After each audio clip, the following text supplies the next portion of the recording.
In today's video, I'm going to be teaching you step by step on how to photograph the Orion Nebula. This includes calibration frames, how to find Orion, and how to stack the photos. I'm using a simple tracker and telescope to take this photo. This is all you need to photograph the Orion Nebula. Now make sure to grab a snack and drink because this one is going to be quite long.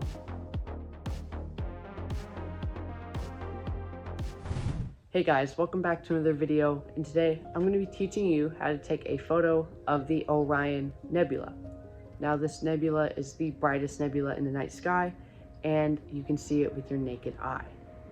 Now you can image this target in any focal length you want, but to get it close up with details you want at least 200 millimeters of focal length and a maximum of 1000. Now I've shot the Orion core at a focal length of 1000 and it came out pretty good.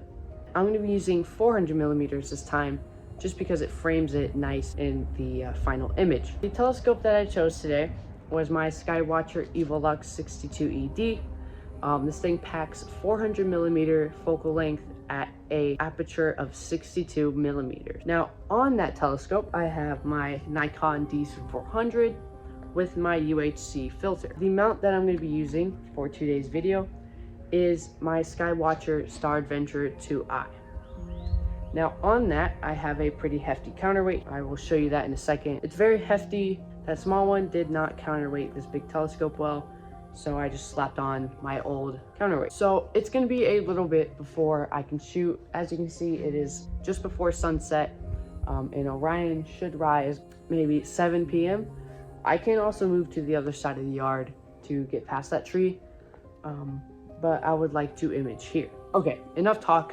Here are some things that you have to do to get a good astro image. So the first thing that you want to do is you want to get as many light frames as you can. And basically what light frames are is it's just your camera taking photos of the subject that you're shooting in the sky.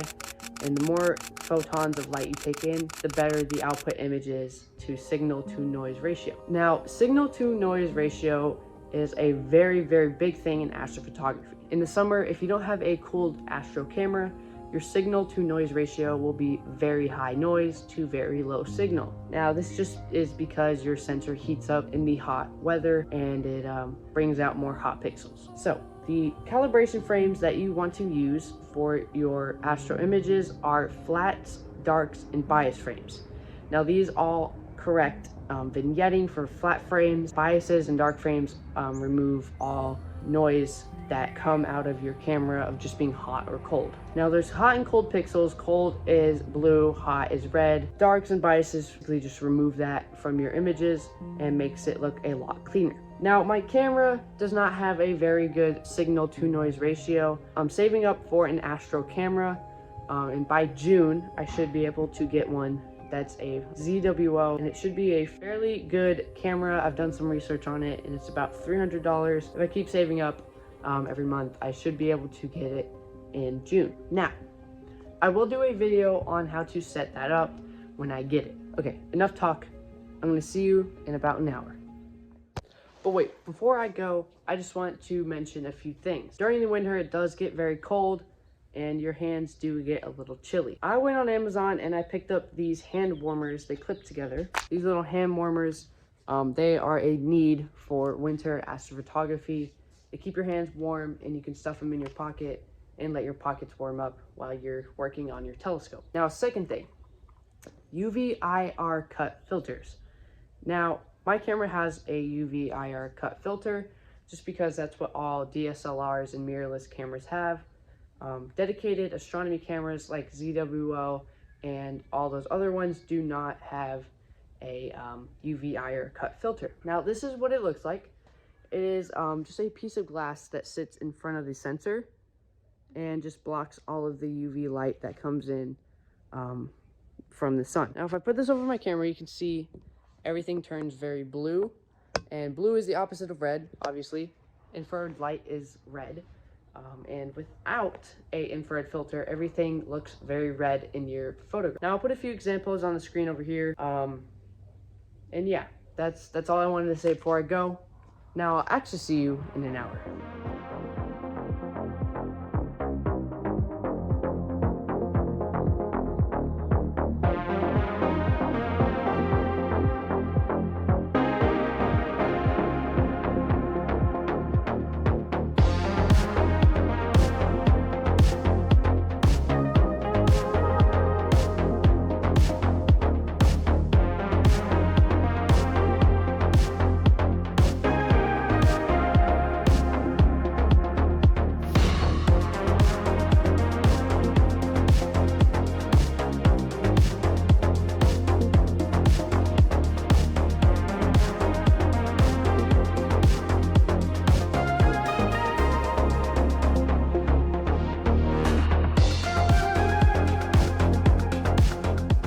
It is finally nighttime. Orion has risen over the trees, so I'm gonna untie my telescope cover and take it off and polar line, and then find the Orion Nebula, teach you guys how to do that, and then start taking some photos. I really think that having a telescope cover is beneficial, because you can just leave your stuff out here and you won't have to bring it in and out of the house. It is cold out, so I'm probably not going to be sitting out here with my telescope unless I go grab my heater. So to polar line, you want to make sure that your telescope is completely horizontal. That just makes the crosshair inside of the polar finder upright. Then you want to open a polar scope finder app on your phone and use that to polar align your tracker. Okay, so we are aligned now. What I'm going to do, I'm going to take all of my covers off of my telescope and go put them on a tape. Okay, so we are polar aligned and ready to go. So I'm just going to show you how to find Orion Nebula. So if you look up, those 3 very bright stars in the middle of the screen and that bright white dot over there, if you connect the lowest dot and that brightest dot right in the middle is the Orion Nebula. Now we're going to go point our telescope towards there using the guide scope, and hopefully everything goes well and I can start imaging right away. Okay, we are centered on the Orion Nebula right now, and I just want to show you what settings to use for imaging the Orion Nebula. So 30-second exposures at ISO 3200. That is just what I shoot on. It's fairly easy for me because all of my calibration frames are ISO 3200. Now, if your camera has a intervalometer switch on the side or built in, you might want to use that to take photos, but mine doesn't. So I'm just going to click self timer, and this just takes 9 photos at a time. And once that finishes, I'll have to go back and do it again. Yeah, so that's why I'm trying to save up for an Astro camera, so I don't have to be monitoring this out in the cold or in the hot. I can just leave it be. Okay, so we're taking photos right now, and I'm gonna go grab my other equipment, like my heater and all that, and I'll show you guys how I hooked that up. So I went ahead and got a extension cord. I got this for Christmas. It's a 40-foot 3-port extension cord. This is great because it runs from the house to my shooting spot over by the pool.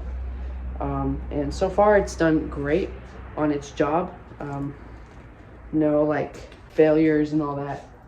Works great. Usually I just plug in my camera battery and either my phone charger or my tracker if I don't want to use batteries that night that I shoot.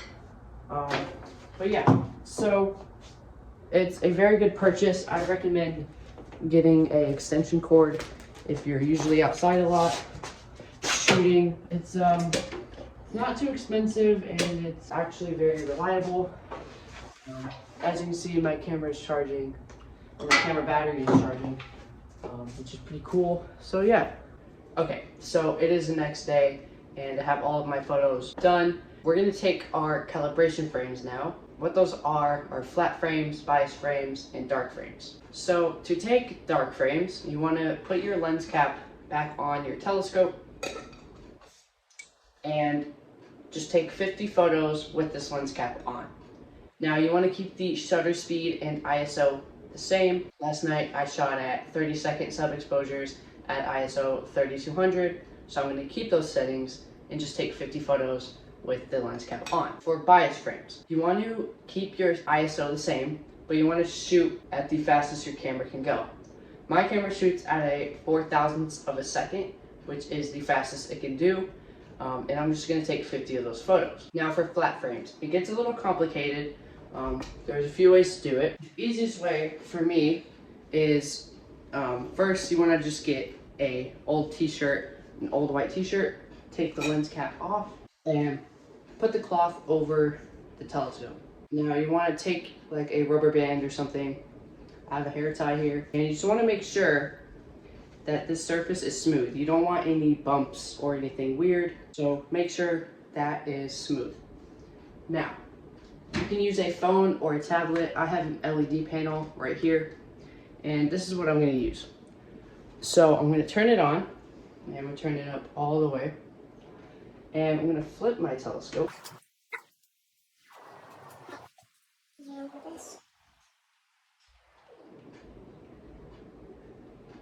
Okay, so now that it's straight up, you just want to put the LED panel on top. You want to be in manual mode and you want to get that just right. Usually if your camera has live mode, you can make it dark, but just dark enough to see the dust spots in your camera, and take another 50 of those. Okay, so just a quick rundown on what each calibration frame should look like. This is a flat calibration frame.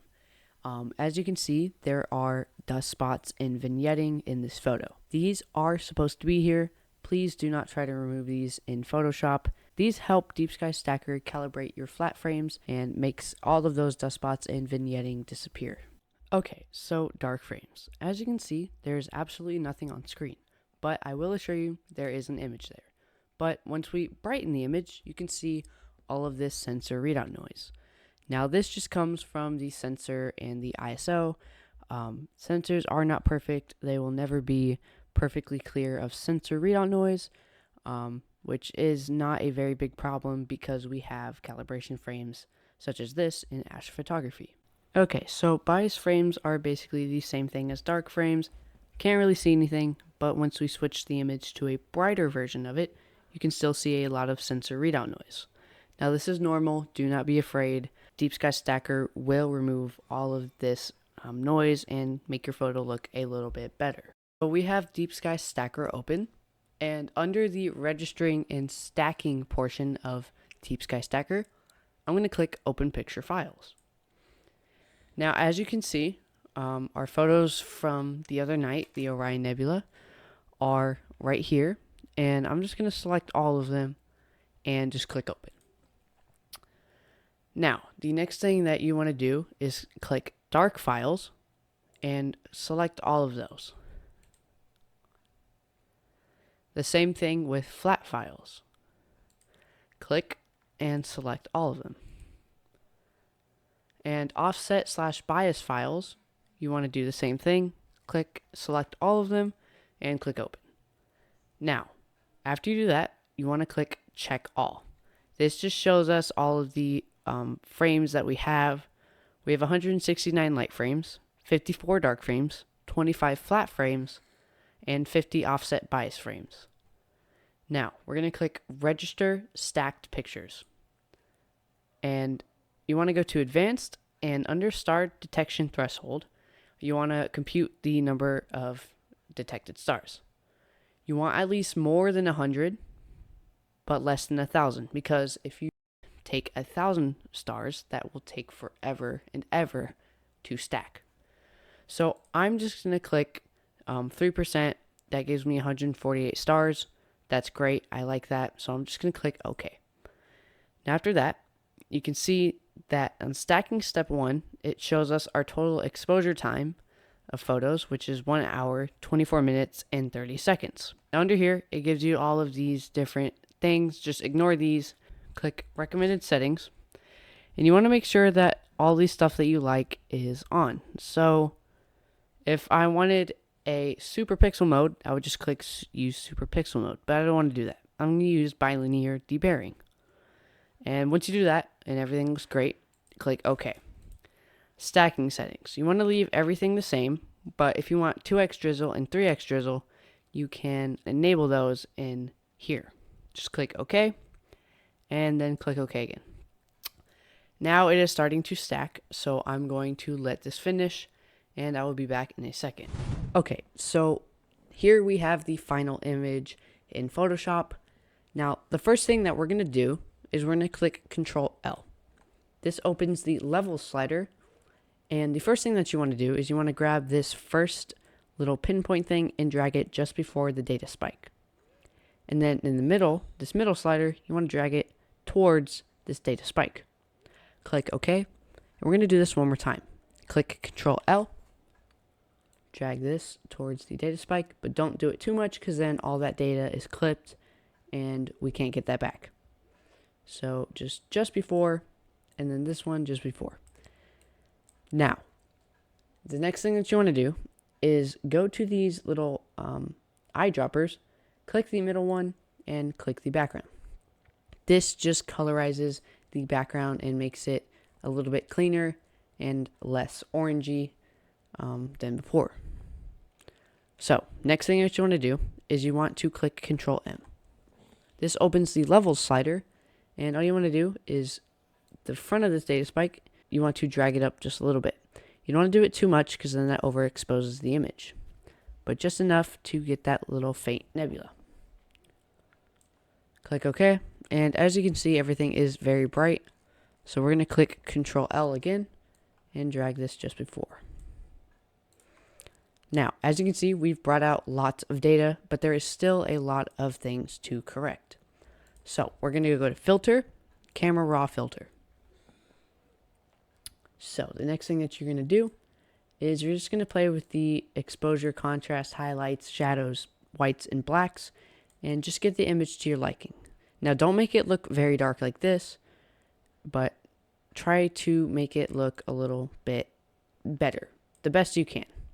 Okay, so as you can see, there is some dust over here, which is pretty cool, and up here too, lots of dust. So the next thing we're going to do is we're going to go to Detail. Once we're in Detail, you want to click Color Noise Reduction and slide that all the way up. As you can see, if we look at the background, before it was very, very colorful, and we don't want that. We're just going to click Color Noise Reduction and slide that all the way. Click OK, and as you can see, it applied our adjustments. So the next thing that we're going to do is we're going to go to Select, Color Range, and Sampled Colors. We're going to zoom in here, and we're just going to click a spot that we want to saturate. So let's click this, and as you can see, it is very weird. So we're just going to grab it. We're going to grab the fuzziness until it shows just the nebula. And then you can click Shift to add a color and Alt to remove a color. Click OK. And as you can see, it has selected most of the colors.